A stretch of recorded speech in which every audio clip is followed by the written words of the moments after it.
남북 정상이 9월 평양 공동선언을 통해 북미 간 비핵화 협상에 다시 시동을 걸었습니다.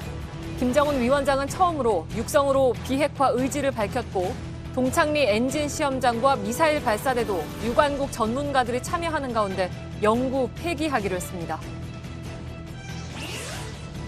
남북은 이번 회담에서 모든 적대 행위를 금지하는 내용을 담은 군사 분야 합의서를 채택했습니다. 군사 분계선을 중심으로 육상과 해상, 공중 모두 10에서 80km의 완충지대를 만들어서 그 안에서 병력과 무장을 전부 빼기로 했습니다. 청와대는 사실상 불가침 합의를 했다고 평가했습니다.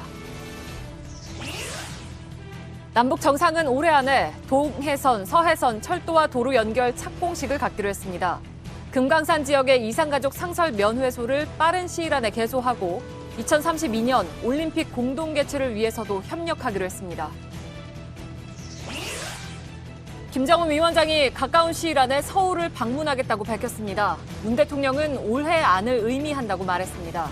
이 발표대로라면 김 위원장은 분단 이후 처음으로 대한민국을 찾는 북한 지도자로 기록됩니다. 남북 정상이 내일 아침 함께 백두산에 오르기로 했습니다. 청와대는 내일 날씨가 좋으면 두 정상이 백두산 천지까지 오를 계획이라고 밝혔습니다. 연극 단원들에게 상습적인 성폭력을 저지른 혐의로 재판을 받은 이윤택 전 연희단 거리패 예술감독에게 징역 6년형이 선고됐습니다. 지난 1월 미투 운동이 촉발된 뒤 재판에 넘겨진 유명인 가운데 처음으로 실형 판결이 나왔습니다. 대전 동물원에서 탈출한 퓨마가 결국 사살되면서 동물원을 폐쇄하란 국민청원이 잇따르고 있습니다. 동물을 보호하고 연구하는 동물원 본연의 기능으로 돌아가란 목소리도 나옵니다. 개성공단 입주기업의 국내 대체 공장입니다. 공단 재가동을 희망하는 이곳 임직원들은 그 누구보다 큰 기대를 갖고 이번 정상회담을 지켜봤는데요. 밀착 카메라에서 이들의 목소리를 들어봤습니다. 기름 없이 달리는 일상으로 내일을 바꾸는 현대수소 전기차. 시청자 여러분, JTBC 뉴스룸을 시작하겠습니다. 남북한이 전쟁 없는 시대를 약속하다. 남북 정상이 오늘 9월 평양 공동선언을 발표한 직후에 미국의 CNN은 이런 제목의 리포트 기사를 냈습니다. 청와대도 사실상의 종전선언이라고 표현했습니다. 북한은 해외 전문가가 보는 앞에서 미사일 엔진 시험장과 발사대를 폐쇄하겠다고 약속했습니다. 또 물론 조건이 붙었지만 북한 핵의 상징이라고 할 수 있는 영변 핵시설도 영구 폐기하겠다고 밝혔습니다. 관심을 모았던 핵 리스트 제출에 대한 언급은 없었기 때문에 미국의 매파들로부터는 아직 없는 미래의 핵이 아닌 이미 있는 과거의 핵을 내놓으라는 요구가 나올 수 있지만 최소한 남북이 비핵화를 위해서 시동을 걸었다는 평가가 나오고 있습니다. 먼저 김정은 위원장이 직접 밝힌 비핵화 계획을 이성대 기자가 보도해드리겠습니다. 김정은 위원장이 처음으로 비핵화를 언급했습니다. 조선 반도를 핵무기도 핵 위협도 없는 평화의 땅으로 만들기 위해 적극 노력해 나가기로 확약하였습니다. 김 위원장이 육성으로 핵 위협을 없애겠다고 밝힌 건 이번이 처음입니다. 이전에는 선언문에만 포함됐거나 특사 등의 전원 등으로만 공개됐지만 이번에는 본인이 직접 비핵화의 뜻을 공표한 겁니다. 두 정상은 북한 영변 핵시설을 영구 폐기하는 내용을 포함한 평양 공동선언에 합의했습니다. 나는 오늘 이 말씀을 드릴 수 있어 참으로 가슴 벅찹니다. 남과 북은 처음으로 비핵화 방안도 합의했습니다. 매우 의미 있는 성과입니다. 평양 공동선언은 완전한 비핵화를 명시한 판문점 선언보다 비핵화 의지를 한층 구체화했다는 평가를 받고 있습니다. 청와대도 북한 핵 불능화를 위한 실천적 단계에 돌입했다고 밝혔습니다. 문 대통령은 평양회담 성과를 바탕으로 북미 대화가 재개되고 양국 간 정상회담이 조속히 개최돼야 한다고 덧붙였습니다. JTBC 이성대입니다. 비핵화를 공개적으로 처음 언급한 김정은 위원장이 그에 대한 실천으로 내세운 것이 바로 동창리 미사일 엔진 시험장과 발사대의 영구 폐기입니다. 해외 전문가에게도 이를 공개하겠다고 약속했습니다. 풍계리 핵실험장 폭파 때는 취재진만 부르고 전문가는 배제했었죠. 그래서 미사일 시험장 폐기는 평양회담이 이끌어낸 비핵화의 가시적인 성과라는 평가가 나오고 있습니다. 박상욱 기자입니다. 요란한 폭음과 함께 대출력 발동기에서 시뻘건 붓줄기가 세차게 뿜어져 나왔습니다. 지난해까지 활발한 움직임을 보였던 북한 평안북도 동창리의 미사일 엔진 시험장 모습입니다. 6월 싱가포르 북미 정상회담에서 트럼프 대통령이 미사일 시험장 폐기를 언급한 후 Chairman Kim has told me that North Korea is already destroying a major missile engine testing site. That's not in your signed document. We agreed to that after the agreement was signed. 미사일 해체 작업이 몇 차례 위성에 포착되기도 했습니다. 하지만 완전 해체 수준은 아니었습니다. 북한 전문 매체 38노스는 지난달 주목할 만한 해체 움직임은 관측되지 않았다며 위성 사진을 공개하기도 했습니다. 북측은 동창리 엔진 시험장과 미사일 발사대를 유관국의 전문가들의 참여하에 영구적으로 폐쇄하기로 했습니다. 북한은 이번 남북 정상회담에서 동창리 시험장 영구 폐쇄와 검증을 약속했습니다. 지난 5월 풍계리 핵실험장 폭파 때와는 달라진 겁니다. 풍계리는 전문가들을 부르지 않았지만 동창리는 전문가를 부르겠다. 그래서 보다 명쾌하게 그리고 투명하게 그 ICBM급 미사일 발사 시설을 해체하는 것을 보이겠다. 전문가들은 미사일 시험장 폐기와 검증에 대한 약속이 북미 회담으로 가는 다리를 놓아준 것이라고 평가하고 있습니다. JTBC 박상욱입니다. 오늘 합의 내용에는 영변 핵시설의 완전한 폐기도 등장했습니다. 핵물질을 앞으로 생산하지 않겠다는 의지를 엿볼 수 있는 대목이기도 하죠. 여기에는 미국의 상응 조치가 있을 경우라는 단서가 붙었는데 종전선언이나 대북 제재 완화 등을 요구한 것으로 보입니다. 김태영 기자입니다. 북한이 영변 핵시설을 영구적으로 폐기한다면 미래 핵을 완전히 포기하는 거나 다름없습니다.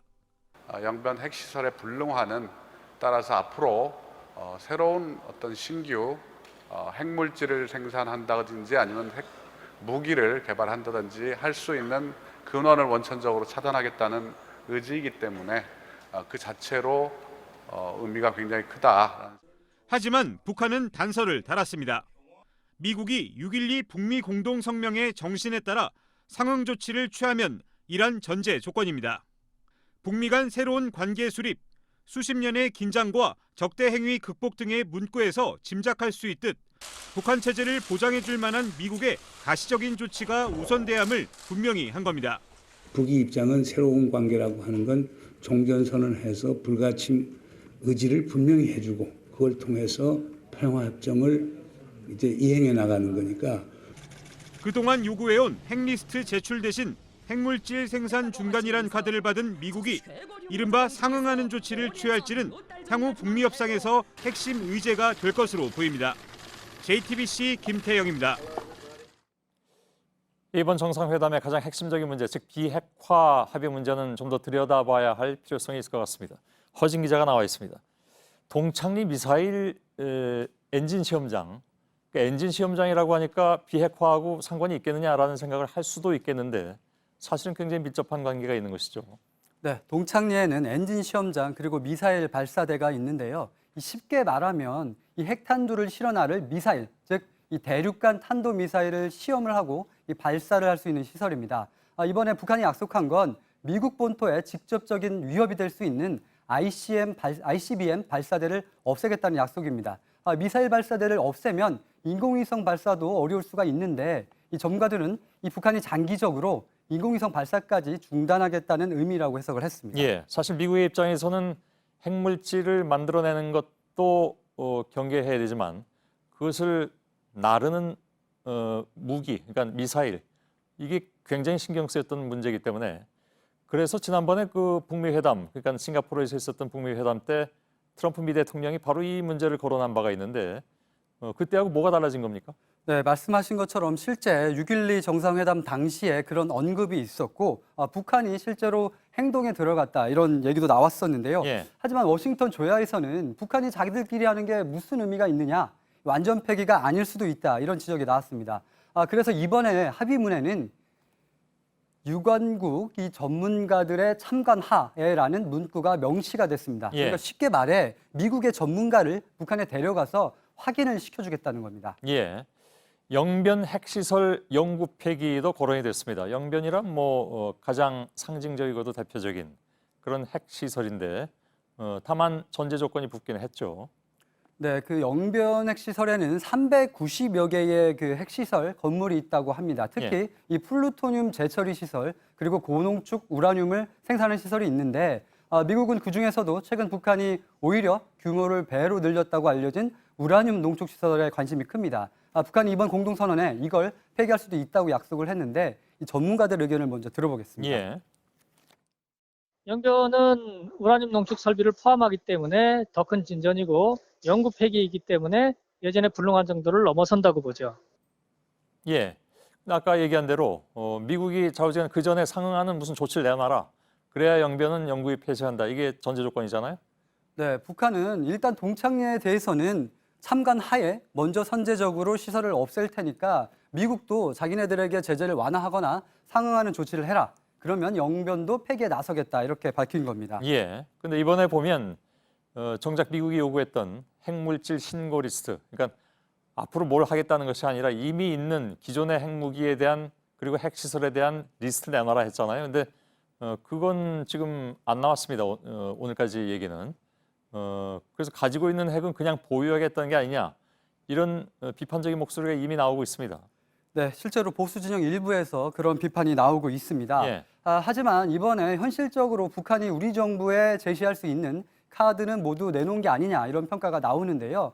북한의 비핵화는 상당 부분이 이 북미 간의 줄다리기로 풀어야 할 부분이라는 분석입니다. 예. 이 때문에 이 현재 핵에 대한 비핵화 협상은 미국과 북한이 이어갈 수 있고 또 그 성과물 발표는 북미 정상회담에서 나올 수 있다는 지적도 나오는데요. 예. 실제로 오늘 정의용 청와대 국가안보실장이 평양 현지에서 브리핑을 했는데 이 공동선언 내용 이외에도 많은 논의가 있었다. 다음 주 뉴욕에서 열리는 한미 정상회담에서 비핵화 협상의 속도를 내는 방안에 관해 논의가 가능해졌다고 말을 했습니다. 문 대통령이 다음 주에 트럼프 대통령을 만나서 전해줄 이 김정은 위원장의 메시지가 따로 있다는 뜻인데요. 예. 앞으로 좀 더 지켜봐야 하겠지만 이번 남북 정상회담에서의 비핵화 성과는 최소한 이 교착 상태에 빠진 북미가 다시 테이블에 앉을 수 있는 여건을 마련한 정도는 되는 게 아니냐 이런 해석이 나옵니다. 예. 알겠습니다. 그래서 아무튼 다음 주에 이제 만나게 되잖아요. 한미 정상은. 바로 그 부분에 대한 대화가 더 자세히 오갈 수 있다. 이런 분석을 할 수가 있겠군요. 알겠습니다. 허진 기자였습니다. 방금 말씀드린 것처럼 다음 주 문재인 대통령과 트럼프 미 대통령이 정상회담을 열게 됩니다. 문 대통령은 이번에 김정은 위원장과 나눈 대화 내용을 트럼프 대통령에게 전달할 예정인데 2차 북미 정상회담 성사 여부에 중요한 고비가 될 것으로 보입니다. 이상화 기자입니다. 문재인 대통령은 오는 23일 유엔 총회 참석을 위해 미국으로 떠납니다. 곧이어 현지 시간 24일 뉴욕에서 미국 트럼프 대통령과 한미 정상회담을 엽니다. 유엔 정상회담에서 우리 트럼프 대통령을 만나게 될 거고요. 공개된 이야기도 물론 있겠지만 공개되지 않은 이야기도 또 전달이 될 거라고 생각을 합니다. 비공개 메시지에는 핵 리스트 제출 등 미국이 관심을 보여온 내용이 포함될 가능성도 있습니다. 정상회담에 배석한 정의용 안보실장은 이번 평양 회담 결과를 토대로 북미 협상이 좀 더 속도를 낼 수 있을 것이라고 밝혔습니다. 남북 정상위 공동선언 이외에도 많은 논의를 거쳤다는 게 정 실장 설명입니다. 북미 간 비핵화 협상이 재개될지 여부는 곧바로 이어질 남북미 유엔 총회 연설에서 윤곽이 드러날 것으로 보입니다. 25일 트럼프 대통령이 연설하고 27일 문재인 대통령 연설이 이어집니다. 이어 29일 북한 이용호 외무상 연설이 예정돼 있습니다. JTBC 이상화입니다. 예, 남북 정상의 비핵화 관련 합의 내용을 협상의 핵심 주체인 미국이 어떻게 받아들이느냐. 이것이 향후 비핵화 협상의 핵심적인 문제가 되겠죠. 지금 안보실장도 그렇고 국민참여수석도 그렇고 지속적으로 뭔가가 더 있는 것 같은 그런 얘기를 내놓고 있는데 과연 트럼프 미 대통령 쪽에 내놓을 것은 무엇인가, 즉 가려져 있는 것은 무엇인가에 관심이 집중되고 있습니다. 이런 가운데 트럼프 미 대통령은 현지 자정을 넘긴 시각에 트윗으로 매우 흥미진진하다. 김 위원장이 최종 협상의 조건부로 핵사찰을 수용하기로 합의했다. 이런 얘기도 내놨습니다. 워싱턴을 연결하겠습니다. 정효식 특파원, 트럼프 미 대통령의 반응이 매우 좀 빨리 나온 셈이죠. 네, 트럼프 대통령은 남북 정상의 평양 공동선언 약 1시간 뒤 바로 트윗으로 반응을 냈습니다.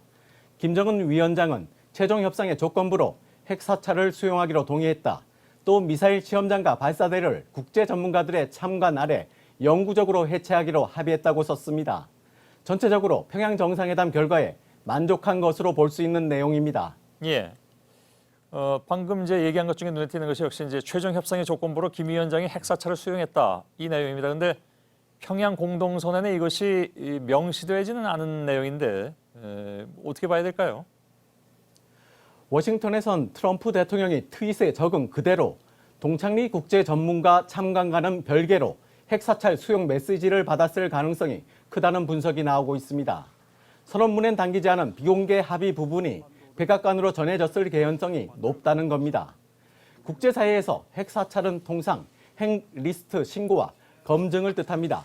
따라서 평양 공동 합의서에 담긴 미국에 상응하는 조치가 있을 경우 북한이 핵사찰을 수용하는 쪽으로 의견 접근이 이뤄졌다는 관측에 힘이 실리고 있습니다. 예. 자, 결국 이제 미국의 강경파를 포함해서 전체적인 여론이 트럼프의 반응과 일치하느냐 이게 이제 중요한 것 같은데요. 네, 해리 카자니스 미국 국가이익센터 국장은 JTBC에 이번 회담으로 남북 간 대화는 새로운 일상이 됐다며 앞으로 남북미 삼국 간 이견이 있더라도 화형과 분노와 같은 시절로 돌아가진 않을 것이라고 평가했습니다. 전문가들 사이에서 비핵화의 실질적 진전이 당겼느냐 하는 부분에선 부정적 진단도 나왔지만 김 위원장이 육성으로 비핵화 약속을 한 건 처음이라는 뉴욕타임스의 평가처럼 긍정적 측면도 부각되고 있습니다. 평양 선언을 트럼프 행정부가 긍정적으로 수용할 경우 2차 북미 정상회담 추진에도 가속도가 붙을 가능성이 큽니다. 예. 당장 폼페이오 장관의 재방북을 통해 일정 조율에 들어갈 수 있습니다. 예. 자, 그래서 오늘 24일, 그러니까 미국 시간이죠. 한미 정상의 뉴욕 회담에서 트럼프 미 대통령에게 전해질 김 위원장의 비공개 메시지가 뭐냐, 이게 이제 주목되는 이유겠죠. 계속 말씀을 드리고 있지만. 네, 미국이 요구해온 핵 신고와 사찰의 수용이 담겼다면 2차 북미 정상회담에선 남북미 종전선언이 현실화될 수 있습니다.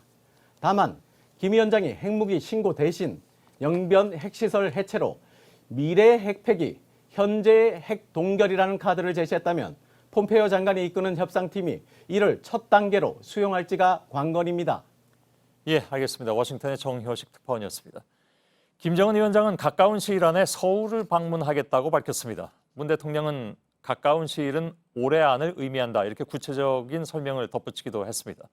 김 위원장의 답방이 시전될 경우에 서울을 찾는 첫 북한 정상이 됩니다. 최재원 기자입니다.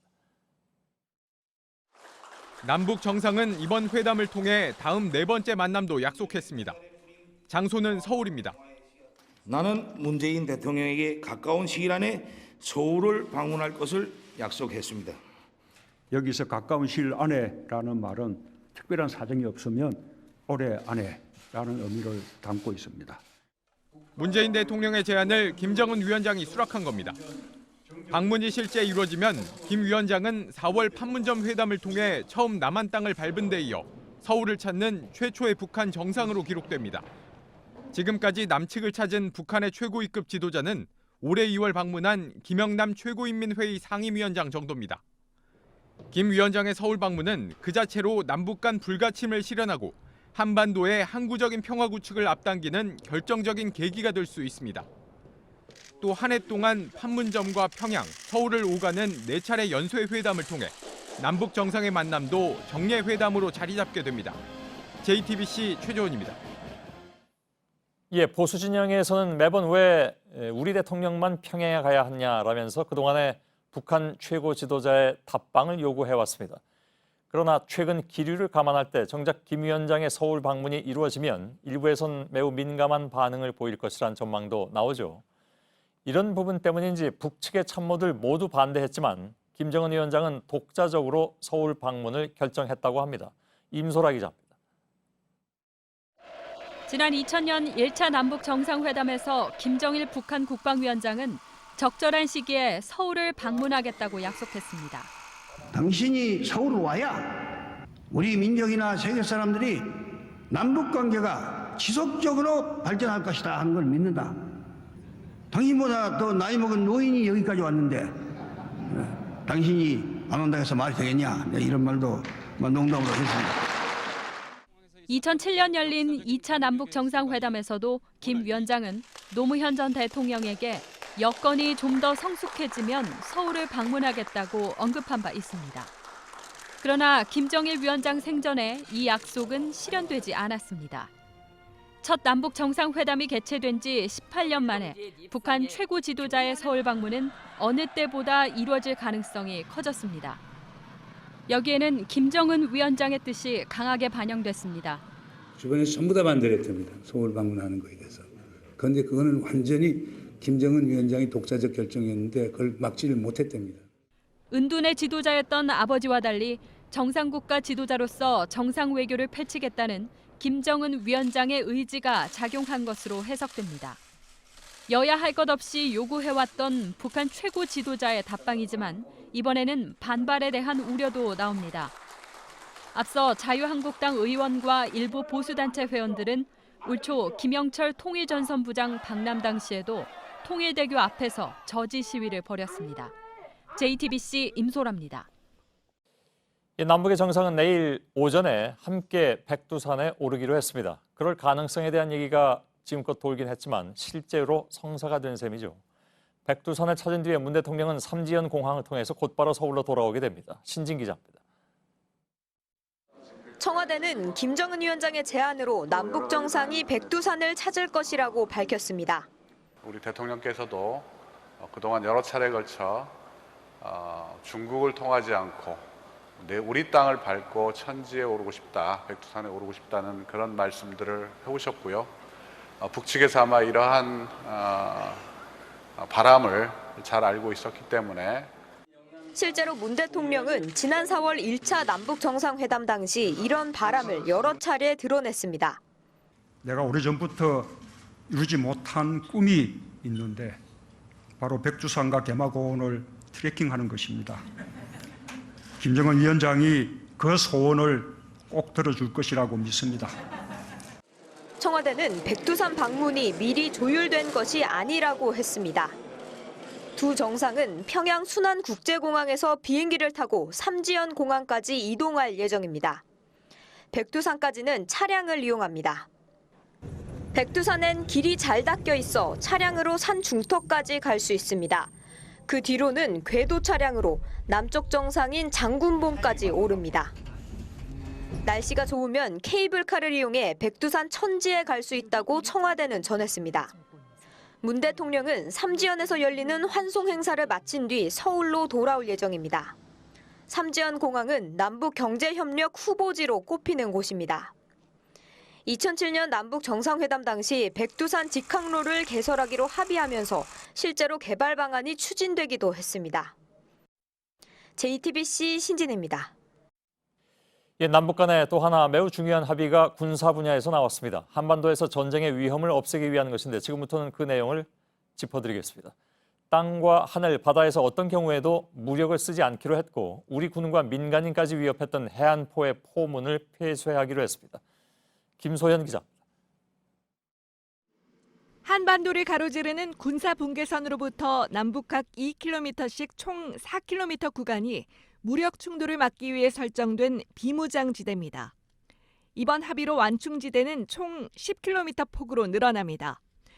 남북은 군사 분계선에서 각 5km 안에서 포병 사격 훈련과 연대급 이상 야외 기동 훈련을 멈추기로 했습니다. 1953년 정전협정 체결 이후 북한의 포격 도발과 대응이 96번 있었던 지역입니다. 공중에선 비행 금지 구역을 정했습니다. 강원도 철원 일대를 기준으로 동쪽으로 최대 80km, 서쪽으로는 40km 구역입니다.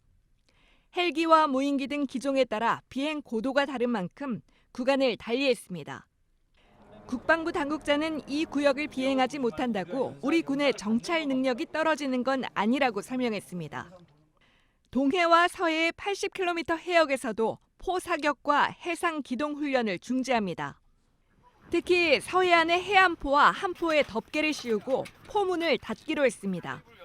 지금은 포문이 상시 열려 있어 즉각 포격이 가능한 상태로 우리 군과 어민들에게 위협이 되었습니다. 육상과 상공, 해상에서 폭넓은 완충지대를 만들어 접경 지역에서의 전쟁의 위험을 차단한 겁니다. 남북은 이 같은 조치를 오는 11월 1일부터 시행하기로 했습니다. JTBC 김소현입니다. 비무장지대 내 남북 1km 거리에 근접해 있는 GP, 즉 감시초소 11군데도 올해 안에 철수합니다. 특히 의미가 있는 부분은 판문점 공동경비구역 비무장화를 위해서 남북 유엔사 이렇게 3자 협의체를 구성하기로 했다는 점인데 북한은 그동안에 유엔사가 포함되는 협의체 구성을 반대해왔습니다. 유엔사가 하나의 축이 된다는 것은 주한미군의 계속 주둔과도 연결이 되는 부분이기도 합니다. 전다빈 기자입니다. 남과 북은 비무장지대 내 GP를 모두 철수하기로 했습니다. 먼저 올해 안에 문산, 철원, 고성 등에 위치한 남북 1km 이내에 11개 GP를 없앱니다. 그리고 GP 1km 이내 한반도 재래식 분쟁의 발화점이라고 할 수 있는데 그것을 계속 유지할 것인가. 그런 것들을 생각을 해봐서 남북 양측이 비핵화 와중에 우리는 총질을 하지 않겠다라고 하는 실질적 이행이라고 할 수 있습니다. 판문점 공동경비구역의 화력 장비와 지뢰를 모두 제거하는 등 비무장화를 위한 노력도 이어집니다. 이를 위해 남북 그리고 유엔사로 이뤄진 3자 협의체를 구성하기로 했습니다. 북한은 그동안 유엔사를 포함시키자는 우리 측 제안에 반대해왔습니다. 사실상 한미와 북한의 3자 협의체인 셈이기 때문입니다. 현재 유엔사 사령관은 빈센트 브룩스 한미연합사령관이 겸임하고 있습니다. 북한이 오랫동안 고집해온 부분에서 전향적인 입장을 취한 것으로 볼 수 있습니다. 때문에 GP 철수와 JSA 비무장화 이후 당장 미군 철수 등이 논의되거나 이뤄질 가능성은 없다는 게 청와대 측의 설명입니다. 김정은 위원장은 정의용 국가안보실장 등 우리 측 특사에게 미군 철수를 요구하지 않겠다고 밝힌 바 있습니다. JTBC 전다빈입니다. 남북의 군사적인 긴장이 가장 높은 곳은 서해죠. 연평해전과 연평도 포격 사건은 이를 상징적으로 보여주는 사건들이었습니다. 그래서 남북은 서해 완충지대에 더해서 평화수역과 공동어로를 추가로 설정하기로 했습니다. 관심을 모았던 완충지대의 기준점에는 우리 북방 한계선 NLL이 우선 고려됐다는 분석입니다. 유선희 기자입니다. 1999년 제1연평해전 이후 서해안에선 제2연평해전과 대청해전 등이 벌어져 54명이 전사했습니다. 한반도의 화약고로 불렸던 이곳에 모든 사격과 훈련이 금지된 80km짜리 완충지대가 생깁니다. 중심부를 확대해보면 우리 북방 한계선 NLL 바로 위 장산곳과 등산곳엔 백령도와 연평도를 겨눈 해안포가 있고 사곳 8전대와 초도 9전대엔 함정 수십 척과 잠수함, 어뢰정이 있습니다. 일각에선 NLL을 기준으로 우리 측 완충지대가 더 넓어 손해라는 지적이 나왔습니다. 하지만 전문가들은 단순히 면적만 보면 안 된다고 말했습니다. 명시적으로 NLL을 기준으로 했다고 드러나지는 않지만 그 구역의 지리적인 특성상 상당 부분 NLL을 고려해서 설정한 것으로 보입니다. 외롭게 떠있는 우리 백령도와 대청도, 소청도, 연평도를 북쪽에서 포위하듯 감싸고 있는 서북도서 지형을 감안해야 한다는 겁니다. 국방부 당국자도 서해엔 북한 함정이 6배가량 많기 때문에 함께 병력을 물리는 것이 손해가 아니고 동해까지 고려하면 NLL 기준 완충지대 면적은 남북이 비슷하다고 말했습니다. 남북은 서해 NLL 일대에 평화수역과 시범 공동어로 구역도 만들기로 했습니다. 충돌 위험을 막는 것을 넘어 중국 어선의 침범에 시달렸던 황금어장을 함께 쓰도록 제도화하자는 겁니다. 구체적 기준은 정해지지 않았지만 2007년 남북 정상회담에서 우리가 제의했던 서해 평화협력 특별지대가 기준이 될 것으로 보입니다. JTBC 유선입니다. 남과 북은 6.25 전쟁 전사자의 유해 발굴도 공동으로 진행하기로 했습니다. 정전협정 직전까지 치열한 전투를 벌였던 비무장지대 안의 화살머리 고지가 첫 대상지입니다. 이 전투에서 남북은 물론이고 특히 중공군은 1,000명이 넘게 전사했습니다. 미군과 프랑스군의 유해도 있어서 관련국들이 모두 이곳에 관심을 가질 수밖에 없습니다. 서복현 기자입니다. 6.25 전쟁 당시 고지 전투 모습입니다. 수없이 오가는 포탄에 산은 순식간에 파괴됩니다. 여러 차례 고지의 주인이 바뀌는 치열한 전투 속에 진 쪽은 물론 이긴 쪽도 큰 희생이 따랐습니다. 1953년 7월 27일 정전협정까지도 이러한 고지전은 계속됐습니다. 대표적인 곳이 이번에 남북 최초로 공동 유해 발굴을 하기로 한 강원도 철원의 화살머리 고지입니다. 비무장지대 안에 군사분계선에 위치해 있습니다. 1953년 6월 말부터 2주간 치러진 전투에서 우리 군은 중공군과 싸워 고지 방어에 성공했습니다. 우리 군은 180명, 중공군은 무려 1,300명이 전사했습니다. 앞서 미군과 프랑스군도 이곳에서 북한군과 중공군에 맞서 전투를 벌였습니다. 국방부는 우리 군 유해 200여 구를 포함해 미군과 프랑스군까지 모두 300여 구가 매장돼 있을 것으로 추정하고 있습니다. 공동 유해 발굴이 시작되면 남북한은 물론 미군과 중공군 유해도 대거 발견될 수 있어 남북미중 협력도 가능하다는 게 정부의 기대입니다. 남북은 다음 달 1일부터 쥐뢰 제거 작업을 한 뒤 올해 안에 도로 개설을 끝내고 내년 4월부터 6개월간 공동으로 유해 발굴에 들어갑니다. 발굴된 유해는 남북 간 협의를 통해 송환에 나설 계획입니다. JTBC 서복현입니다. 남북은 오늘 비핵화 관련 내용 이외에도 다양한 분야에서 합의를 내놨습니다. 올해 안에 동서해선 철도와 도로 연결 착공식을 갖기로 했고 2032년 하계 올림픽 공동 개최를 위해서 협력하기로 했는데 유치 가능성이 매우 높다는 얘기입니다. 정재윤 기자입니다. 남북은 우선 올해 안에 동서해안 철도와 도로를 연결하는 착공식을 갖기로 했습니다. 이산가족 문제에 대한 실질적인 대책도 마련됐습니다. 금강산 지역의 이산가족 상설 면회소를 빠른 시일 내에 개소하고 화상상봉과 영상편지 교환도 추진하기로 했습니다. 각계각층의 내왕과 접촉, 다방면적인 대화와 협력, 다양한 교류를 활성화하여 예술 체육 분야에 대한 교류도 이어집니다. 10월이 되면 평양예술단이 서울에 옵니다. 가을이 왔다 공연으로 남과 북 사이가 더욱 가까워질 것입니다. 또 2020년 도쿄에서 열리는 하계올림픽에 남북 공동 선수단을 출전시키고 2032년 하계올림픽은 남북이 공동으로 유치하는 데 협력하기로 했습니다. 이 밖에 전염성 질병의 유입과 확산 방지를 위한 긴급 조치, 보건 및 의료 분야에서도 협력을 강화하기로 했습니다. JTBC 정재윤입니다. 평양길에 함께 올랐던 민주당과 정의당, 민주평화당 대표들과 달리 한국당과 바른미래당은 국회에 남아 있습니다. 두 야당은 실질적인 비핵화 약속 없이 남북 정상이 만나는 것은 무의미하다면서 방북을 거부했는데 오늘 발표된 평양 공동선언문에 대해서도 공허한 선언에 불과하다고 비판했습니다. 강희연 기자입니다. 긴급 의원총회를 연 한국당은 9월 평양 공동선언의 내용이 실망스럽다고 포문을 열었습니다.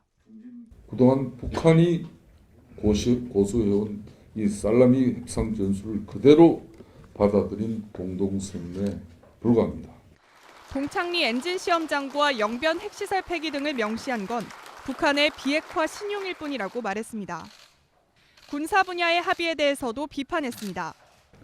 북한은 핵을 꽁꽁 숨겨놓고 있는데 우리는 모든 전력을 무장해제해버리는 극단의 조치들을 강구해 갈 수밖에 없다는 점을 분명히 말씀드립니다. 김정은 위원장의 말 한마디에 입박을 갖다 이렇게 해체하는 순으로 이렇게 갔다는가. 오히려 1차, 2차의 그 선언보다도 뒤로 빠졌다. 바른미래당 손학규 대표도 진전 없는 만남이었다고 말했습니다. 잔치는 요란했는데 정작 먹을 것은 별로 없었습니다. 무엇보다도 비핵화에 대한 아무런 구체적인 진전이 없습니다. 한편 이런 비판 속에서도 한국당은 김정은 위원장이 서울 방문을 합의한 건 일부 성과였다고 평가했습니다. JTBC 강희연입니다. 문재인 대통령은 저녁 식사를 마치고 능라도 5.1 경기장에서 집단 체조 공연을 관람하게 됩니다. 관람에 앞서서 평양 시민들 앞에서 간단한 연설을 하기로 했는데 물론 이것은 처음 있는 일이죠. 생중계 영상이 들어오면 바로 연결해서 알려드리겠습니다. 아직까지는 특별한 소식이 들어오고 있지는 않습니다. 우선 메인 프레스센터부터 연결하겠습니다. 이서준 기자, 문 대통령이 현재 공연장에 도착을 한 시간일까요? 예, 아직 도착 여부를 평양에서 알려오고 있지는 않지만 오늘 공연 시간이 8시 30분으로 알려져 있어서 지금쯤 경기장엔 도착했을 것으로 예상은 됩니다. 방금 현재 청와대에서 공지가 올라왔는데요. 예, 지금 인사 말씀을 하시는 시간이 10시 이후가 될 것 같다. 그리고 공연 시작은 9시 전후가 될 것으로 같다라고 방금 전에 공지가 올라왔습니다. 문재인 대통령은 공연에 앞서서가 아니라 공연 이후에 이 15만 관중 앞에서 인사말을 할 것으로 예상이 됩니다. 그렇다면 이 생중계 영상은 10시쯤 또는 10시 이후쯤에 여기로 전달이 될 것으로 보입니다. 예. 당초 8시 반에 공연이 시작된다고 했는데 그건 좀 늦어지는 것 같고 9시 전후라고 얘기를 했고요. 그 공연이 아마 한 1시간 정도 되는 모양입니다. 그 끝나고 이제 문 대통령이 평양 시민들에게 연설을 잠깐 하게 될 걸로 아는데 말씀드린 대로 어떤 메시지를 전달할까요? 네, 청와대는 1, 2분 남짓의 인사말이라고 설명을 했습니다. 물론 간단한 인사이고 짧은 시간이긴 하지만 우리 대통령이 북한에서 이 시민들을 상대로 메시지를 던지는 것은 이번이 처음입니다. 이걸 생중계하는 건 역시 처음입니다. 북한의 시민들이 이번 남북 정상회담을 어떻게 기억하는지도 매우 중요한 지점이어서 청와대도 짧지만 매우 중요한 기회로 여기고 있습니다. 예. 이걸 사실 거꾸로 생각한다면 김정은 위원장이 진짜로 서울에 오게 될 경우에 만일 이런 행사를 갖고 서울 시민들한테 인사를 한다면 굉장히 놀라운 그런 변화이면 틀림이 없는데 거꾸로 본단 말이죠. 평양 시민들로서도 상당히 좀 충격적으로 받아들일 수도 있을 것 같습니다. 어떤 내용이 될지는 좀 지켜봐야 되겠습니다만 집단 체조는 북한의 체제 선전을 위한 공연이라서 어차피 그래서 노무현 전 대통령이 2007년에 관람했을 때 논란이 좀 있었습니다. 그런데 오늘 공연은 그런 점을 감안해서 좀 내용의 변화가 있을 거라고 하던데 어떻습니까? 일단 북한은 북한 정부 수립 70주년을 맞은 지난 구구절 때 이 새로운 공연인 빛나는 조국을 발표했습니다. 드론을 이용해서 하늘에 빛나는 조국 제목을 띄우기도 하고 또 각종 미디어 아트 기법도 활용을 했는데요. 내용면에서는 지난 공연인 아리랑과 비교해서 이 반미 구호들이 사라지고 또 다양한 인종들과 어울리는 내용이 담겼습니다. 그리고 이 4.27 남북 정상회담 영상도 포함이 됐습니다. 오늘 공연은 이 빛나는 조국에 기반을 하지만 다소 변화가 있을 것이라고 합니다. 윤영찬 수석은 북한이 우리 측 입장을 최대한 고려해서 제목을 바꿀 수 있다.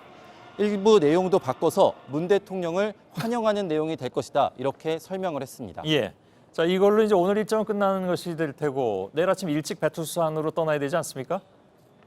네, 그렇습니다. 오늘 예정된 일정은 집단 체조 관람이 일단은 마지막입니다. 빛나는 조국이 1시간 30분 정도의 공연인데 오늘은 30분을 줄여서 1시간 남짓 공연을 한다고 합니다. 끝나면은 거의 밤 10시가 되기 때문에 추가 일정을 소화하기는 힘들 것 같습니다. 두 정상이 내일 오전 이른 시간에 백두산을 오르기로 했기 때문에 양측 모두 내일 백두산 일정을 준비할 것으로 예상됩니다. 예, 프레스센터에서 이서준 기자였습니다. 네, 지난 4월 판문점 회담 때 화제였던 평양냉면이 이번에도 등장했습니다. 남북 두 정상이 옥류관에서 점심 식사를 같이 했습니다. 그리고 이번 회담의 마지막 만찬은 대동강 수산물 식당에서 평양 시민들과 함께 했습니다. 김필중 기자입니다. 문재인 대통령과 김정은 국무위원장 앞에 냉면이 놓입니다. 평양냉면으로 유명한 옥류관에서의 점심 식사 자리입니다. 앞서 판문점 회담 당시 북한은 옥류관 수석 요리사와 제면기까지 가지고 와 평양냉면을 만찬 메뉴로 내놨습니다. 식사를 하면서도 평양냉면은 두 정상의 이야깃거리가 됐습니다. 이번 회담의 마지막 만찬 장소는 평양 대동강 수산물 식당입니다. 문 대통령 일행이 저녁 식사를 하는 동안 다른 테이블에선 평양 시민들이 자연스럽게 식사를 할 것이라고 청와대는 밝혔습니다. 앞서 평양 시민들이 찾는 식당에서 만찬을 하고 싶다는 우리 측 요청이 받아들여진 것으로 보입니다. 지난 7월 문을 연 이 수산물 식당은 1층 실내 수조에서 철갑 상어 등을 볼 수 있고 2층과 3층에는 한옥 느낌의 식사 장소가 있습니다. 김정은 위원장이 직접 현지 지도를 한 뒤 이름도 지은 곳입니다. 당시 김 위원장은 옥류관과 같이 평양을 대표하는 곳이라며 근로자들뿐만 아니라 외국 손님에게도 봉사하라고 말했습니다. JTBC 김필주입니다. 네, 오늘 두 정상은 경제 협력에 대한 의지도 다시 확인했습니다. 멈춰있는 개성공단과 금강산 관광 사업을 정상화한다는 내용이 공동 선언문에 실렸고 경제특구도 만들자고 했습니다. 하지만 여전히 미국을 비롯한 국제사회는 비핵화 전까지는 제재를 풀 수 없다는 입장이라 언제 실현될지는 미지수입니다. 송승환 기자입니다. 환경이 조성되는 대로 개성공단과 금강산 관광 사업의 정상화도 이루어질 것입니다. 서해엔 경제공동특구, 동해엔 관광공동특구를 조성하는 내용도 공동선언문에 적혔습니다. 하지만 조건이 마련되는 데 따라라는 단서가 붙어 있습니다. 이 과정에서 우리 물자와 자금이 북에 들어가면 UN 안보리의 대북 제재 위반이기 때문입니다. 4.27 판문점 선언에서 이미 철도와 도로를 연결하기로 했지만 이 때문에 아직 첫삽을 뜨지 못했습니다. 이번에 진전된 비핵화 성과를 가지고 정부가 대북 제재를 완화하기 위해 뛸 가능성도 제기됩니다. 오늘 오전 정상회담이 진행되는 동안 17명의 경제인 수행단은 조선인민군 112호 양묘장을 찾았습니다. 묘목을 기르는 이곳은 김정은 위원장의 집중적인 투자로 재작년 문을 열었습니다. 대북 제재와 상관이 없는 산림산업은 남북이 당장이라도 시작할 수 있습니다. 이후 경제계 인사들은 올해 50주년을 맞은 평양교원대학을 방문해 북한의 교사들을 양성하는 모습을 지켜봤습니다. JTBC 송승환입니다. 네, 여야 3당 대표는 김영남 최고인민회의 상임위원장을 만났습니다. 원래 어제 만나기로 했었는데 우리 측 당대표들이 나오지 않아서 무산됐었죠. 이 당대표들은 일정을 잡는 과정에 혼선이 있었다고 했습니다. 박현주 기자입니다. 여야 3당 대표가 김영남 최고인민회의 상임위원장과 환한 표정으로 차례로 악수를 합니다. 10년 전에 뵀을 때나 지금이나 변함이 없으세요? 통일협을 성취할 때까지는 그래서 연 모습대로 그냥 그래서 활기 있게 싸워 나갑시다. 앞서 여야 3당 대표는 원래 어제 오후 안동춘 부의장 등 북측 고위 인사와 만나기로 돼 있었습니다. 하지만 새 대표는 나타나지 않았고 북측 관계자들이 1시간 넘게 기다리면서 불만을 나타내기도 했습니다. 면담이 무산된 직후에도 일정상 착오가 있었다는 해명만 내놓아 남북 카운터파트 간 급이 맞지 않아 나오지 않은 것 아니냐는 추측이 나오기도 했습니다.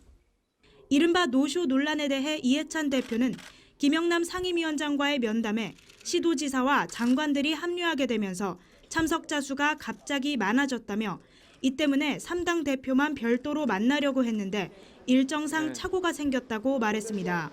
당대표들만 따로 만나려고 이렇게 얘기했는데 그게 커뮤니케이션이 좀 잘 안 돼가지고 어제 우리 쪽이 좀 불발이 된 거죠. 그래서. 오늘에야 하루 늦게 진행된 면담에선 남북 국회회담 개최와 내년 3.1운동 100주년 공동행사에 대한 논의가 이뤄졌습니다. JTBC 박현주입니다. 네, 우리 수행단의 평양 일정에는 북측의 공연을 관람하는 게 빠지지 않고 있습니다. 이젠 익숙해진 얼굴들 그리고 한층 유연해진 무대를 볼 수 있습니다. 권근영 기자입니다.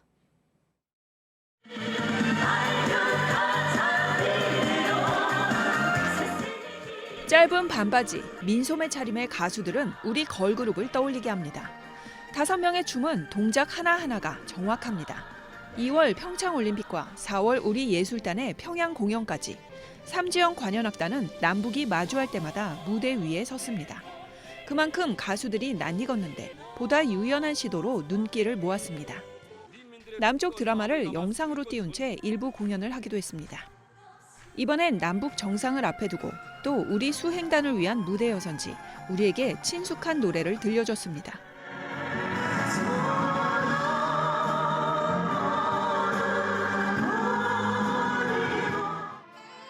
지난 4월 가수 최진희가 평양에서 불렀던 뒤늦은 후회도 빠지지 않았습니다.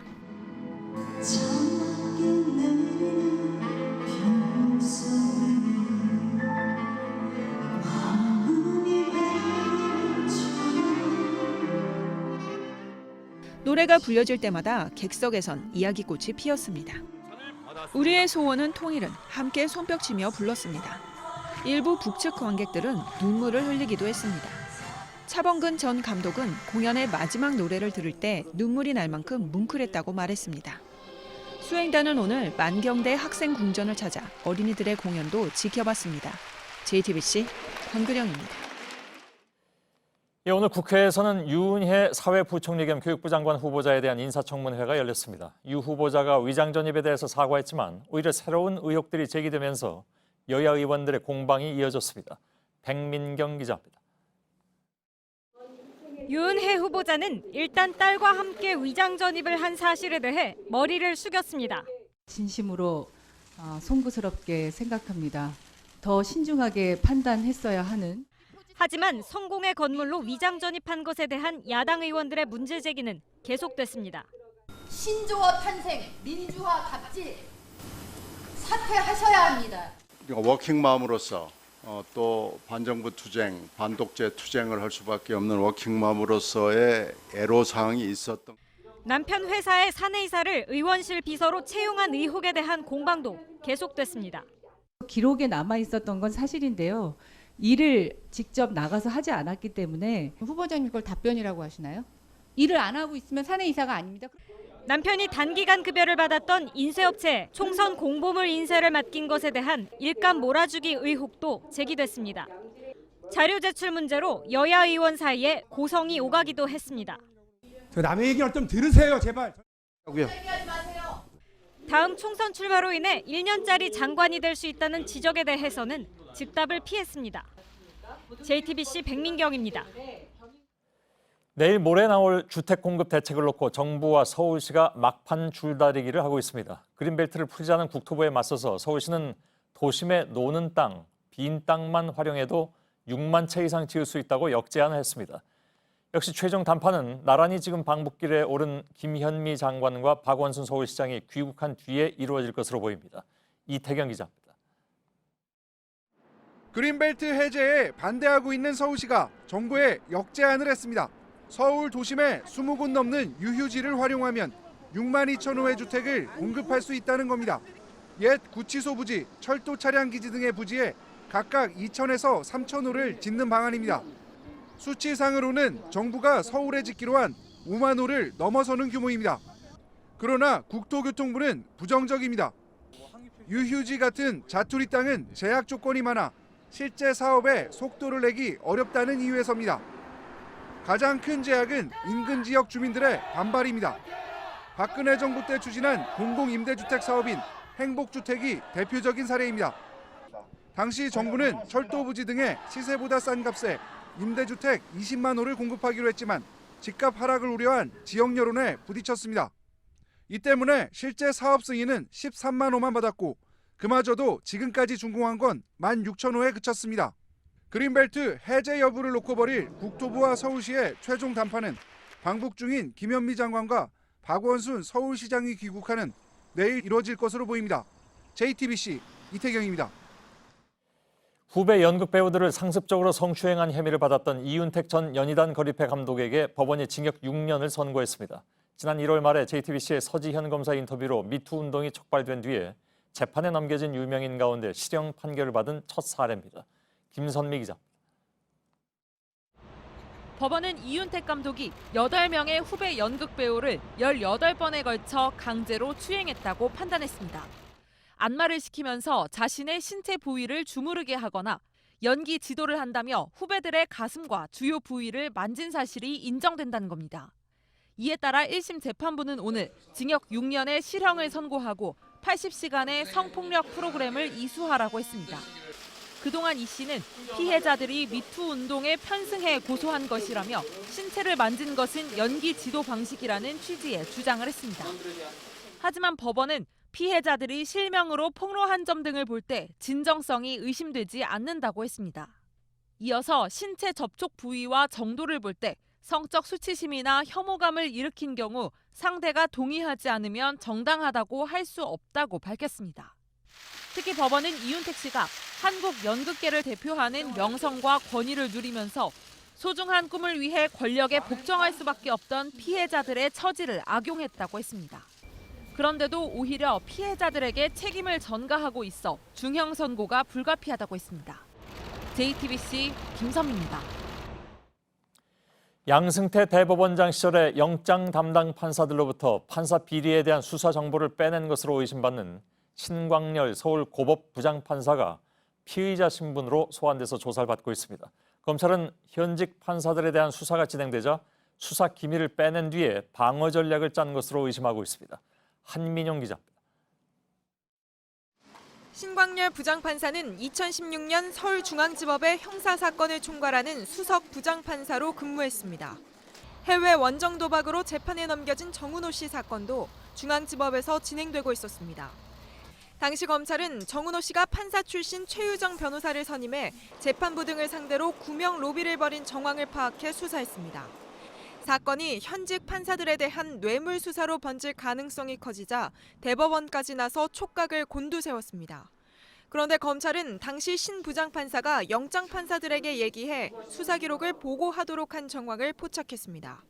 검찰이 판사와 관련한 압수수색이나 계좌 추적 영장을 발부받기 위해 법원에 보낸 수사 기록을 빼돌리도록 했다는 겁니다.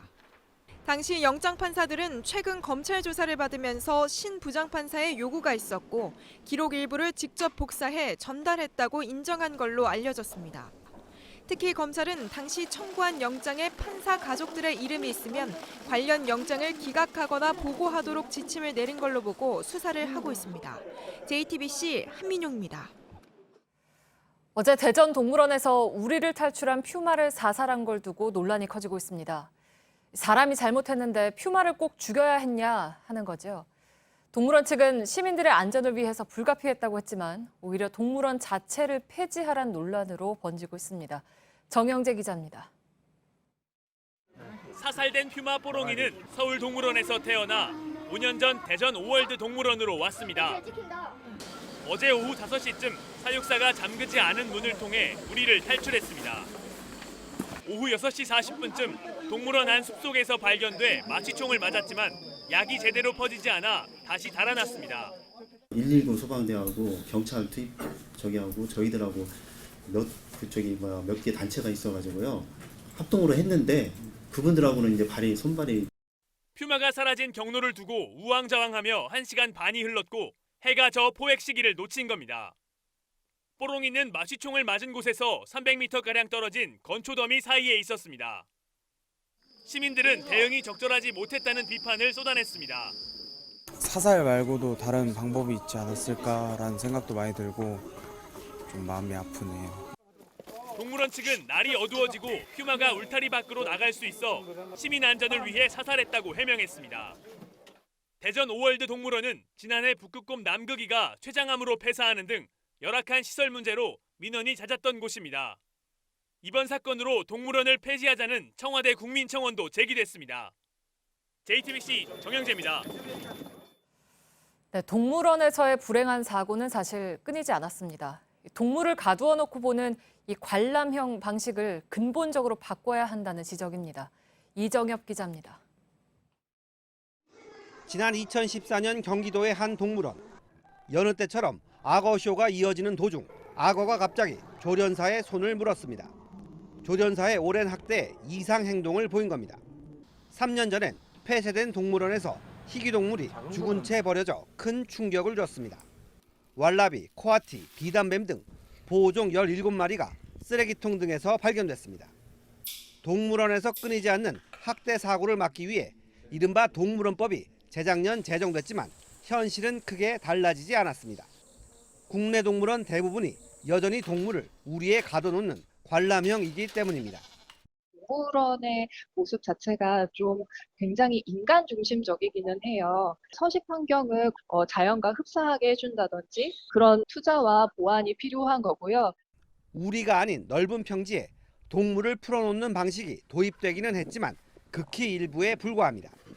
동물보호 단체들은 동물원의 본래 기능이 종의 보존인 만큼 동물을 보호하고 연구하는 쪽으로 동물원이 운영돼야 한다고 보고 있습니다. 또 동물학대가 불가피한 체험동물원과 동물원법의 규제를 받지 않는 소규모 야생 동물 카페를 관리할 방안도 마련하라고 촉구하고 있습니다. JTBC 이정엽입니다. 네, 어제 대구의 한 공사 현장에서 붉은 불개미가 나왔다고 전해드렸습니다. 이 불개미가 내륙에서도 발견된 건 항만의 방역 시스템에 구멍이 있었기 때문입니다. 그런데 항만이 아닌 육지에서도 허점이 곳곳에서 드러났습니다. 윤두열 기자입니다.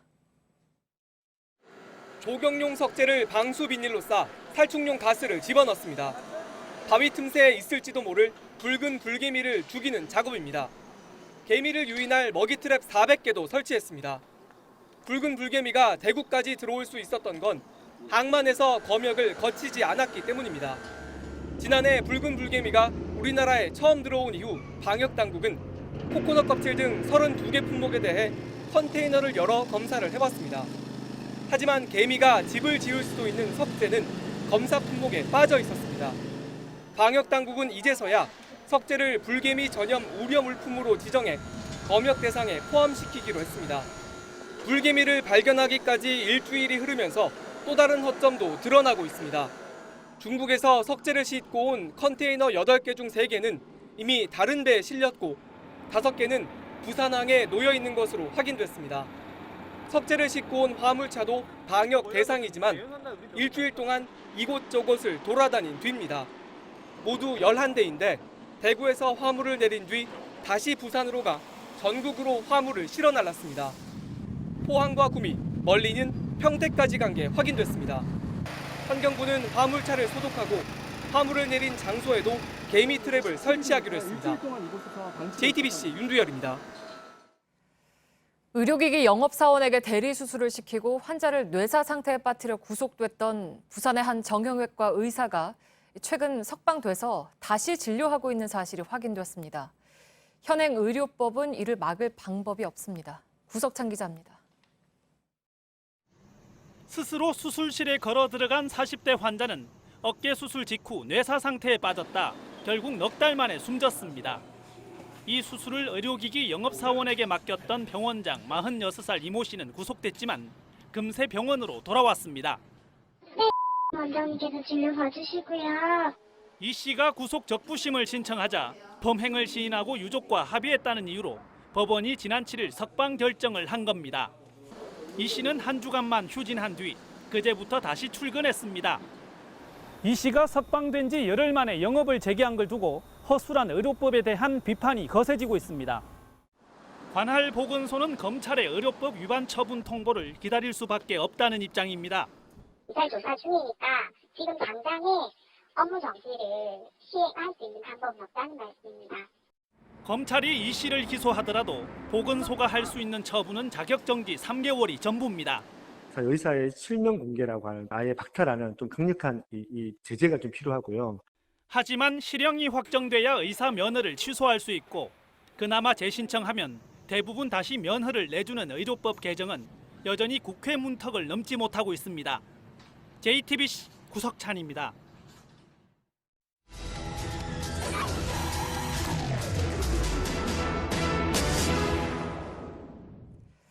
네, 오늘 남북 정상회담에서는 3년 가까이 닫혀있는 개성공단도 언급이 됐죠.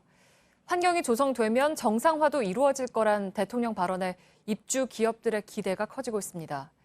일부 업체들은 희망 고문은 올해로 끝내달라고 했습니다.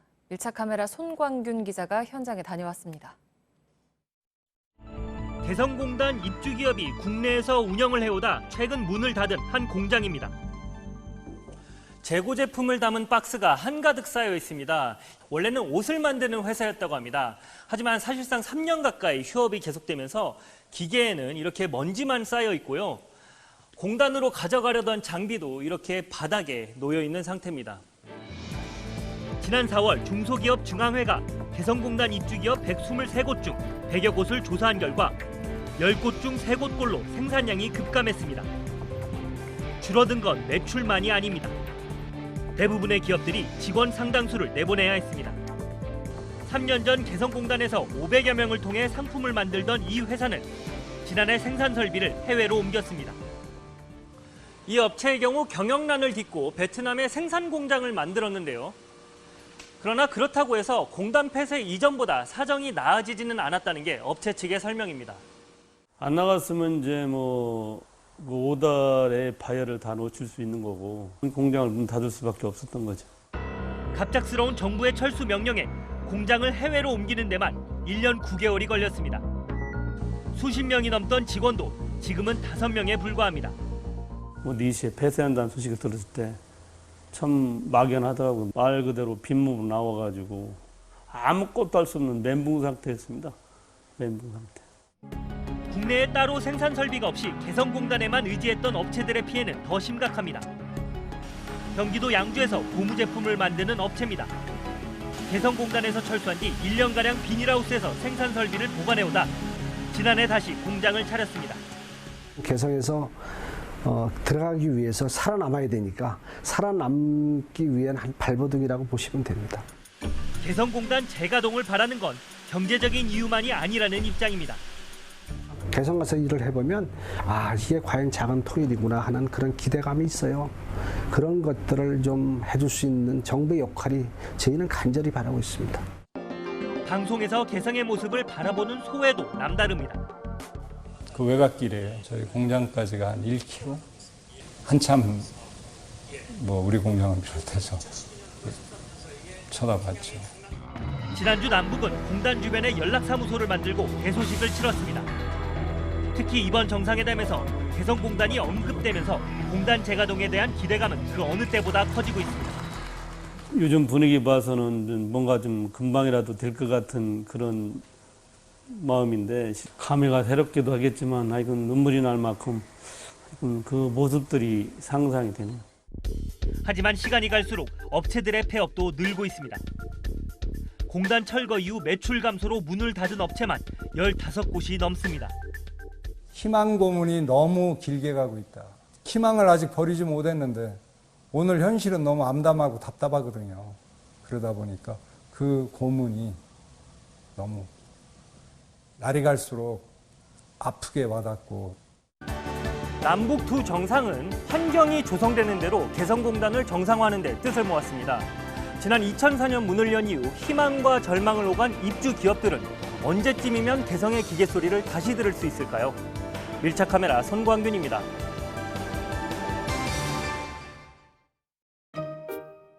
나와요. 씩씩이 하나야 돼요. 고맙습니다.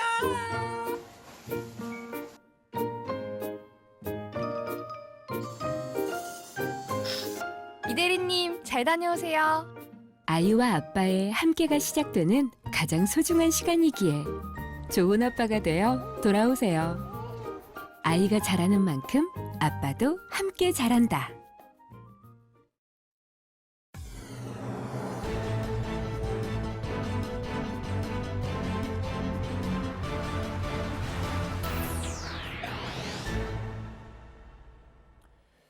뉴스룸의 앵커 브리핑을 시작하겠습니다. 석 달 전에 북미 정상회담 중계를 위해서 싱가포르에 갔을 때 점심을 먹었던 한 식당에서 틀어놓은 노래가 유독 귀를 잡아끌었습니다.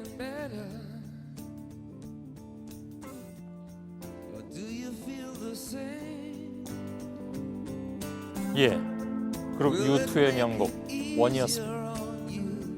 노래를 고른 식당의 주인은 무언가를 알고 있었을까? 아니면 그저 우연의 일치일까?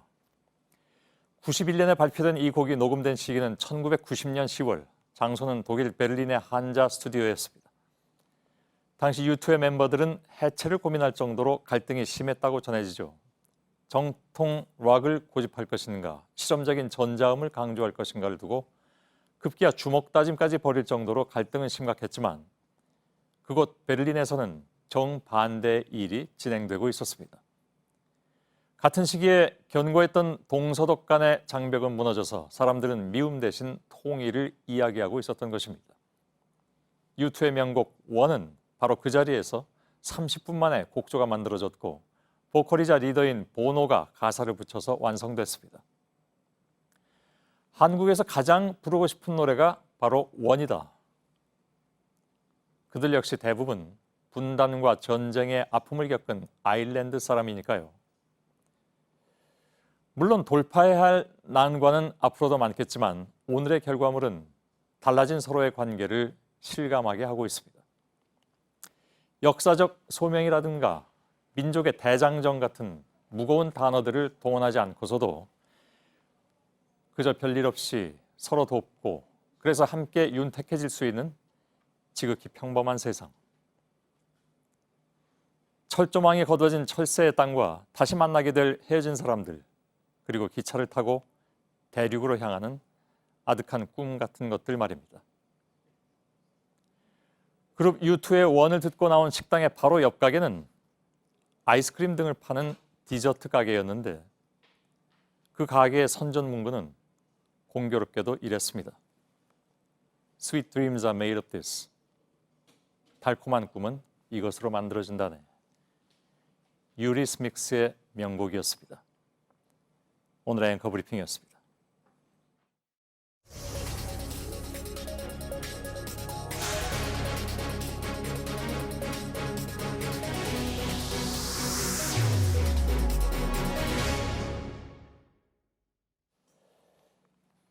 예, 바로 이 시간에 지금 평양으로부터 그림이 들어오고 있습니다. 5일 능라 경기장에서 집단 체조를 보러 문재인 대통령이 김정은 위원장과 가 있는데 바로 그 능라 경기장의 내부 모습이 나오고 있고 지금 집단 체조가 한창 진행 중에 있는 상황이군요. 이 그림은 현지에서 바로 들어오고 있는 상황입니다.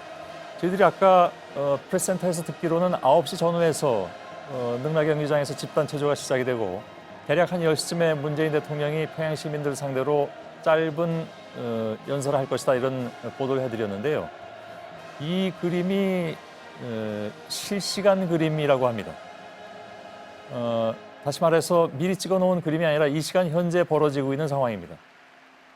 평양에 있는 능라 경기장에 그라운드 모습이 나오고 집단 체조가 본격적으로 시작이 되는 그런 상황입니다. 잠깐 좀 보도록 하겠습니다. 아리랑이 흐르고 있군요.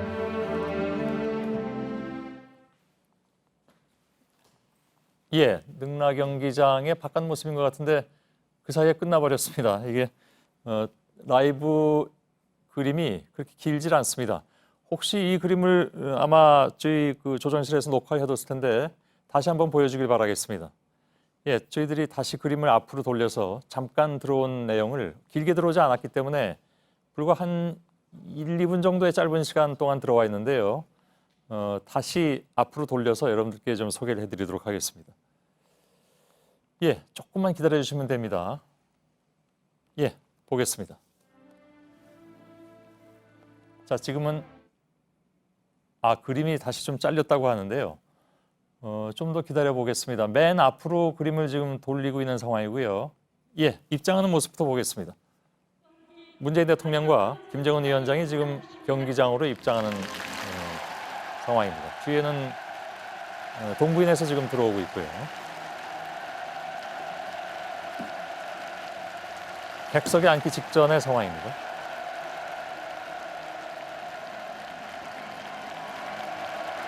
평양 시민들이 뜨거운 박수로 문재인 대통령을 맞고 있고 화동이 꽃다발을 전달하고 있습니다. 뒤에는 김여정 부부장이 보이고 있군요.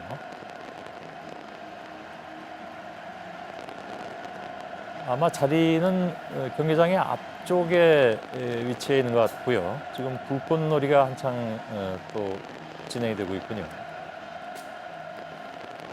그리고 집단 체조를 위해서 모두들 도열해 있는 모습을 볼 수가 있습니다. 아직 본격적인 시작은 아닌 것 같습니다.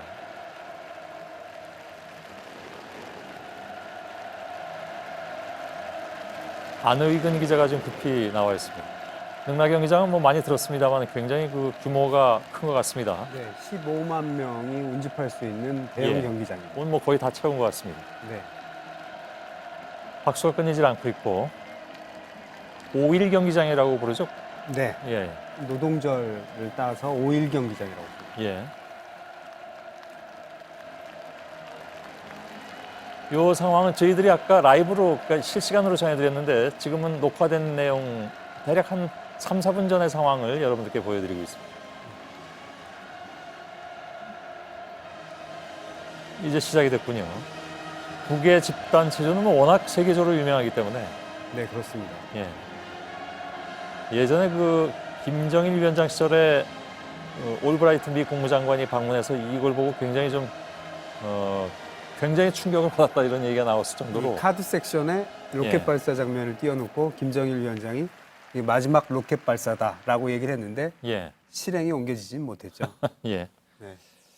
그때 얘기가 그랬군요. 지금 자 공연 장면은 저희들이 이제 그 라이브로 받긴 좀 어렵고 그 시작 부분만 이렇게 저희한테 보내드린 건데 이게 애초에 생중계를 잠깐 보내주기로 약속은 돼 있던 겁니까? 네, 입장 부분하고요. 그다음에 나중에 공연이 끝나고 문 대통령이 그 15만 명의 저기 관중들을 예. 대상으로 평양 시민들을 대상으로 인사말을 하는 부분은 저희가 생중계를 할 수 있게 예. 지금 되어 있습니다. 그건 짤막하게 저희들이 알기로는 한 2분 내외 멘트가 있을 것으로 알려지고 네네. 있는데 아까 저희들이 들은 바로는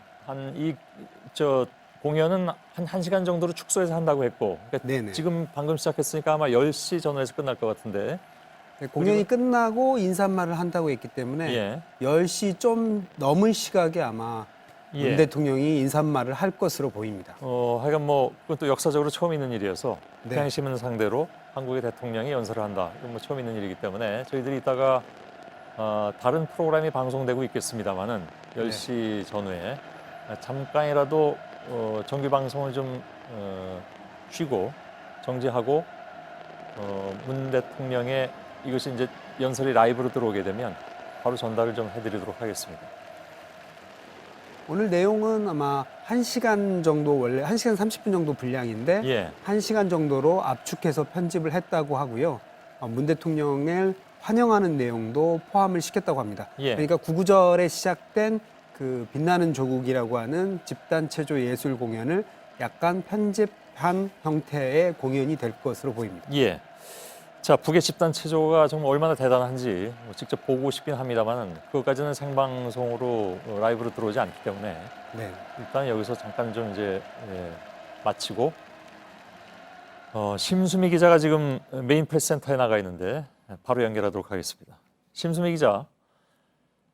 예, 조금 전에 이제 공연은 시작된 것 같습니다. 오늘 경기장에 모인 평양 시민들에게 1, 2분 정도 메시지를 전달할 예정이라고 했는데 공연이 끝난 뒤에 할 예정으로 있습니다. 혹시 그 내용에 대해서 들어온 건 없죠, 심 기자? 예, 아직까지 예상된 바는 없습니다. 다만 이 빛나는 조국을 기반으로 한 오늘 이 집단 체조는 이 대통령을 환영하는 내용, 그 메시지가 담길 가능성이 매우 크다고 합니다. 따라서 문재인 대통령 역시 이에 대한 화답 그리고 이 한반도 평화에 대한 어떤 기대감 부분을 좀 이 평양 시민들에게 전달할 가능성이 매우 높은 것으로 보여지고 있습니다. 예. 그 내용 말고 혹시 지금 프레스센터에 새로 들어온 내용이 또 있습니까, 혹시? 공연은 약 1시간 정도 진행이 될 텐데요. 문재인 대통령의 발언, 인사말은 10시 20분에서 30분 정도에 생중계될 예정입니다. 아직까지 평양에서 새로 들어온 내용은 없는데요. 조금 전 우리 시각으로 8시 45분쯤에 트럼프 대통령이 다시 트윗을 올렸습니다. 우리말로 해석하면 이제 북한이 다시 한번 비핵화를 약속했다. 큰 진척을 이뤘다. 이런 말입니다. 워싱턴에서는 오늘 남북이 공개한 것 이외에 또 비핵화와 관련된 북한의 추가 메시지가 미국에 전달됐을 가능성이 있다고 전해지고 있습니다. 예. 트럼프 미 대통령은 그러니까 아침 일찍 그 트윗을 올린 거잖아요. 제가 그 원문을 받았는데 North Korea recommits to denuclearization. We've come a long way. 그러니까 북한이 그 비핵화 문제를 다시 한번 이제 꺼냈다라는 얘기로 해석하면 될 것 같고 그리고 We've come a long way. 그러니까 꽤 오랜 길을 왔다. 그러니까 그동안에 북미 간에 계속 좀 서로 다퉈왔던 그리고 교착 상태에 빠졌던 그런 그 상황이 이제 좀 끝나가는 것이다. 이런 뉘앙스로 얘기를 한 것 같습니다. 심수미 기자. 예, 그렇습니다. 오늘 이 아까 문정인 외교안보특보의 경우 오늘 미처 공개되지 않은 김정은 위원장의 다른 메시지가 있는 걸로 알고 있고 문재인 대통령이 조만간 뉴욕에 가서 직접 트럼프 대통령에게 그 메시지를 전달할 것이다 이렇게 얘기를 했습니다. 그리고 조만간에 북미 간의 관계가 좀 더 진전이 될 것이다라는 취지로 말을 했는데요. 예. 알겠습니다. 예, 심수미 기자. 그건 이제 다음 주에 있을 한미 정상회담에서 혹시 지금까지 나온 즉 공동 선언에 포함되지 않은 그 어떤 메시지가 전달이 되고 그에 따라서 북미 간의 교섭이 빠른 속도로 이어질지 한번 관심사니까 좀 지켜보도록 하죠. 예, 프레스센터에 나가 있는 심수미 기자였습니다. 수고했습니다.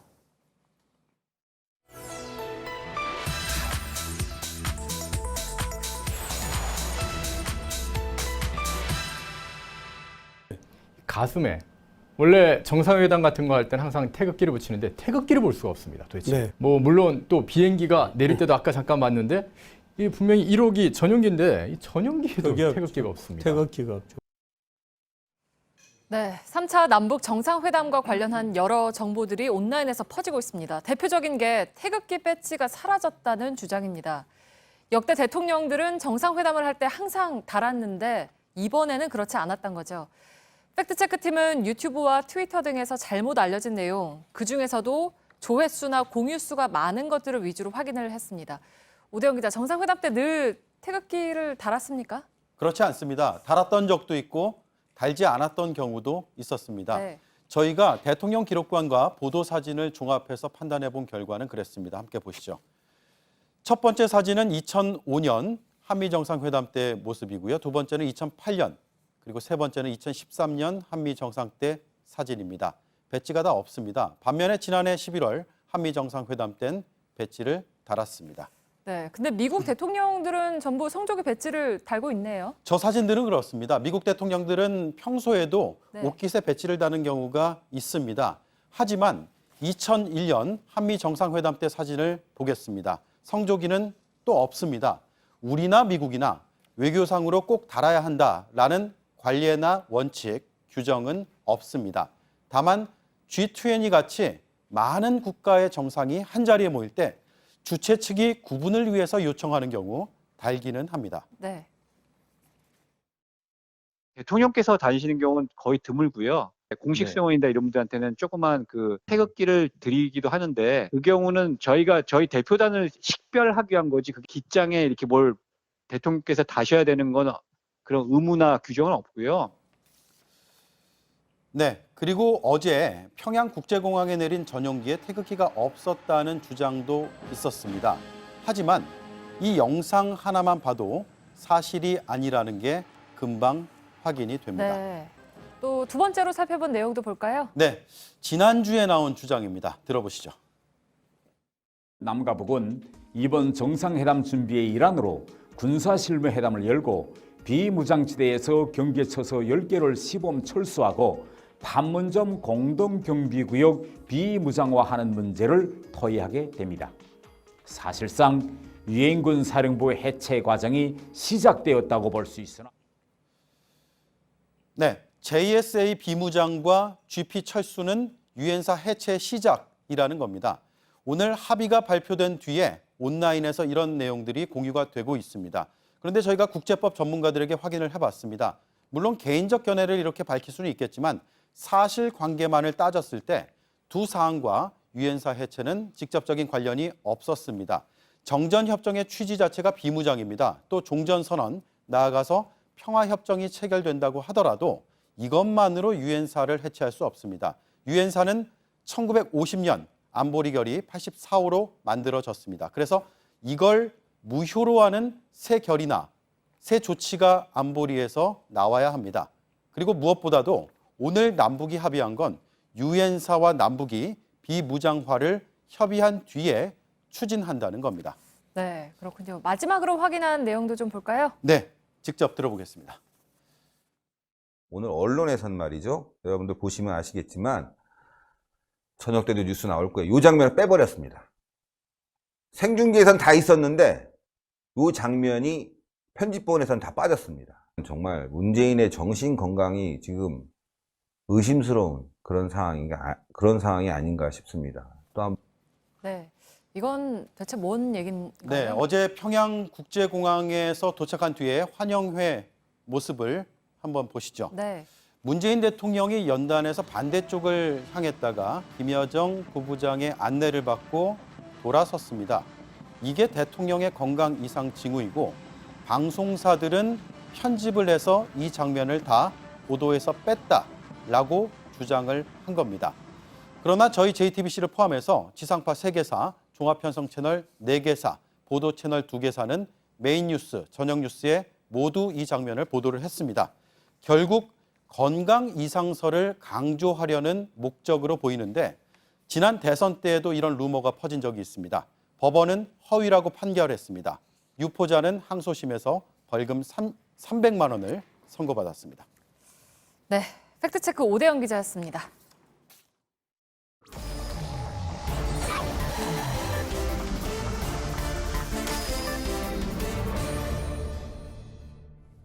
예, 비하인드 뉴스 시작하겠습니다. 박성태 기자가 나와 있습니다. 자, 첫 번째 키워드입니다. 예, 첫 키워드는 김영남의 학수고대. 오늘 2개입니까? 예, 오늘 2개만 준비를 했습니다. 예, 알았습니다. 예. 시작하죠. 예, 어제 이해찬 민주당 대표 등 정당 대표들이 북한의 최고인민회의 부의장과 약속이 돼 있었는데 나타나지 않아서 이른바 노쇼 논란이 있었는데요. 예. 오늘 김영남 상임위원장을 만났습니다.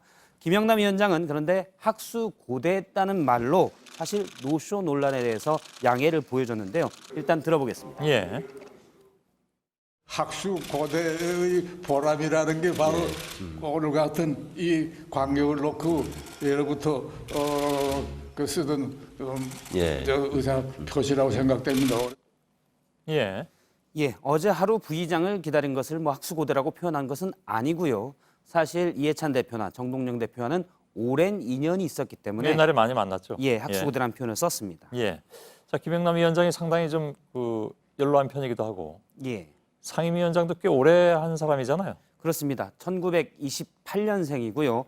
북한의 최고인민회의 상임위원장이라는 자리는 형식상으로는 국가 수반에 해당됩니다. 예. 대외적으로는 이제 국가를 대표하는 자리인데요. 김 위원장은 1998년에 자리에 올라서 20년째 지켰습니다. 아, 그런가요? 그러다 보니 이해찬 민주당 대표가 2007년에 당시 이제 동북아 평화위원장으로 방북했을 때도 저렇게 만난 적이 있고요. 예. 예, 정동영 평화당 대표가 2005년에 대북 특사 자격으로 방북했을 때도 당시 북한에서는 김영남 최고인민회의 상임위원장을 만나기도 했습니다. 예. 이해찬 대표와 정동영 대표는 한때 여당 총리 또 대선 후보를 하기도 했지만 이후에는 이제 야당 의원이 됐고 10여 년간 우여곡절을 많이 겪었지만 예. 김영남 위원장은 늘 상임위원장 자리를 지켰습니다.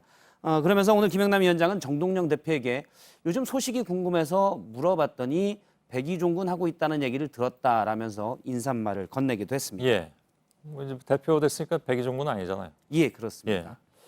북한 권력의 특징이라고는 뭐 할 수 있지만 예. 20년이라는 건 뭐 굉장히 긴 그런 시간입니다.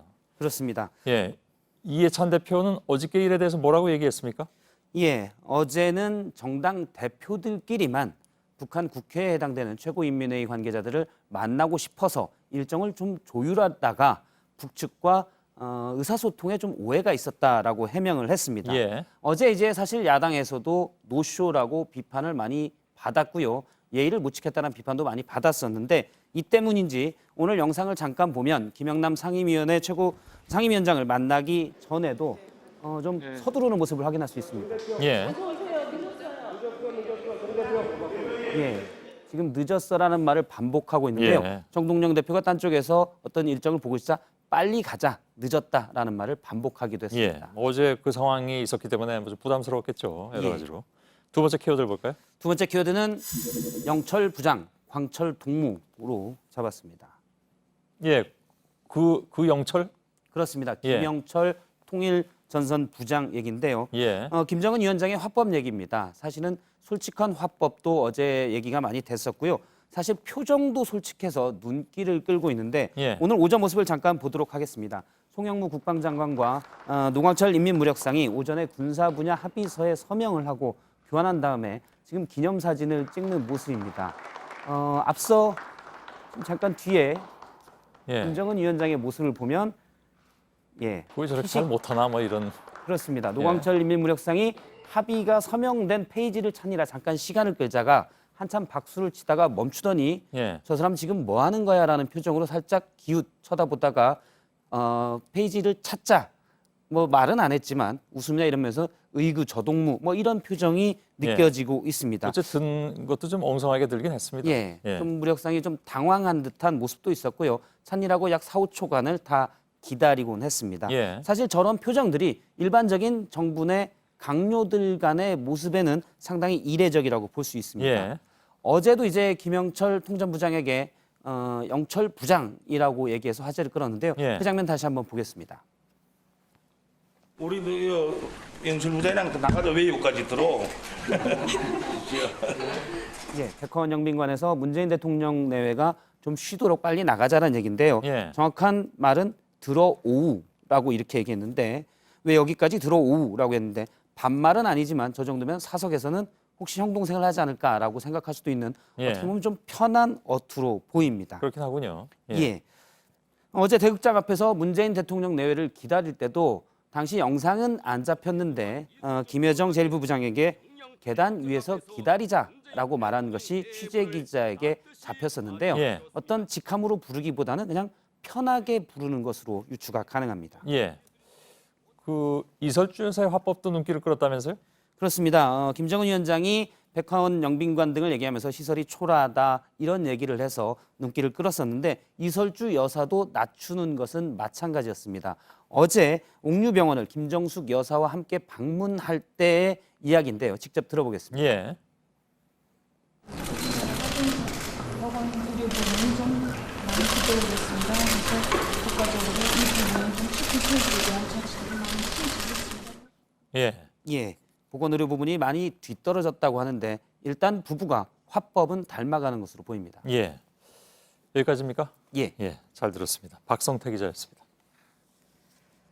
네, 내일 전국에 비가 조금 오고 낮 기온도 크게 오르지 않겠습니다. 예. 저희들은 내일도 최선을 다하겠습니다. 여러분 고맙습니다.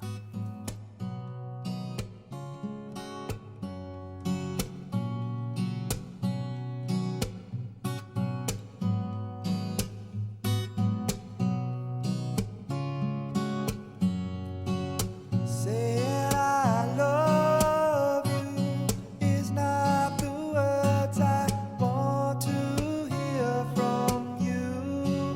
It's not that